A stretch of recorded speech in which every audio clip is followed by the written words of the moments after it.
Hei kaikki lapset siellä ruudun toisella puolella. Mahtava homma, että olette päässyt paikalle noinkin isolla määrällä. Teitä on ihan mainiosti siellä toisella puolella katsomassa. Hieno homma. Hei tosiaan, minun nimi on Taikuri Kari ja katselette Taikuuden maailman jaksoa numero 11. Aika hyvä. Näitä jaksoja on kyllä aika paljon tullut kyllä. Aika mahtava. Hei. Tosiaan, jos ette ole vielä tilannut Taikuri Karia tai Taikurin Karin somekanavia, niin kannattaa laittaa tilaukseen ja laittaa niin tykätä ja seurata ja näin edespäin. Ja niin sitten näette aina nämä Taikuuden maailman videot, kun mä aina lähetän sinne mun someen näitä videoita ja sitten kun aina tulee uusia videoita, niin te heti saatte tietää sen ja heti pystytte katsomaan. Ihan mahtava homma. Eli kannattaa ehdottomasti laittaa sieltä seurantaan. Hyvä homma. Hei! Mä ajattelin, että tässä jaksossa me voitaisiin tehdä jonkun tosi siisti taikatemppu, mutta mulla on vähän ollut vähän vaikea päivä tänään. Musta tuntuu, että mulla on joku tavara ja mä aina hukkaan sen. Mä ajattelin, mulla oli äsken taikasauva, oli kädessä, mutta mä en enää tiedä, että minne mä sen laitoin. Mä en mistään löydä sitä.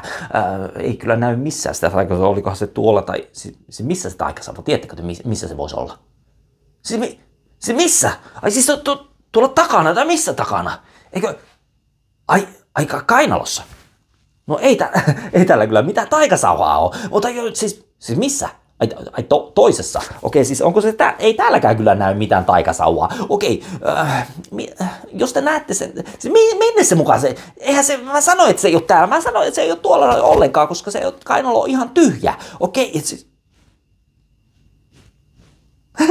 okei. Hetkinen. Olihan se taikasauva täällä. Te olitte ihan oikeassa. Miten mä olisin tonne kainaloon laittanut? Okei, no pysy siinä. No sua ei nyt tarvitakaan näissä taikatempus. Hei, mullahan on täällä tämmönen punainen pallo. Tää pallo on muuten aika siisti, nimittäin mä sain tämän pallon muuten omalta papalta. Ja tää pallo on aika siisti tosiaan. Mutta mä sain tämän punaisen pallon, sain keltaisen pallon kanssa.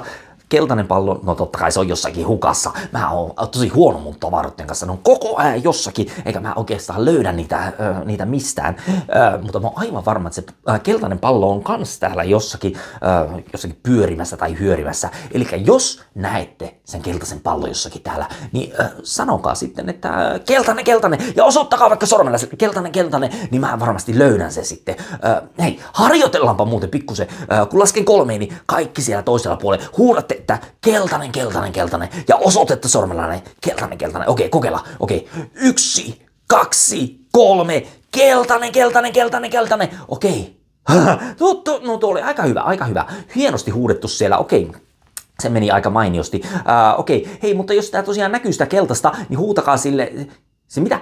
Joo, hyvin huudettu, just noin. Mä ajattelinkin, että tolla lailla, jos te oikein kovasti huudatte tolleen keltainen, niin silloin mä pystyn löytämään se. Tosi hienosti huudettu, nimittäin mullahan on täällä tää punainen pallo, ja jos se keltainen näkyy, niin huutakaa sitten, että se keltainen, okei. Ja siis, mitä nyt taas? Mulla on tää punainen on täällä, mutta missä se keltainen olisi? Niin totta kai. Ja sitten kun se keltainen näkyy, niin huutakaa sitten se, että se keltainen, nimittäin mulla on täällä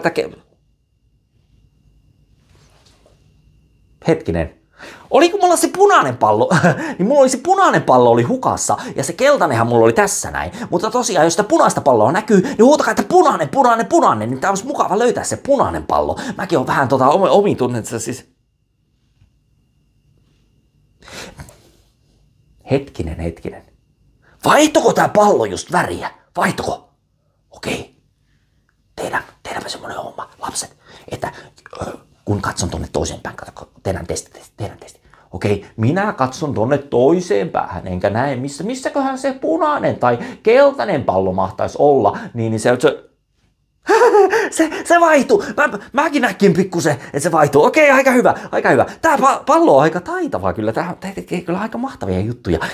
Musta tuntuu, että tää pallo taitaa olla tämmönen taikapallo, mitä mun pappa on antanut. Ja mä varmaan muistan ehkä väärin. Ehkä näitä palloja olikin vaan yksi. Keltainen ja punainen, sama pallo. Näin se varmaan taisi olla. Näin, okei. Eipä siinä. Aika hyvä taikatemppu. Hei, tuo oli kyllä taikapallo, kyllä näin se on. Aikamoinen taika-aarre, täytyy sanoa. Hei muuten lapset, tiedättekö mitä? Mehän voitaisiin nähdä sitten taas seuraavassa jaksossa, vai mitä? Hei, Moi moi. Ja seuraava eksoki on numero 12. Mahtava homma. Hei hei.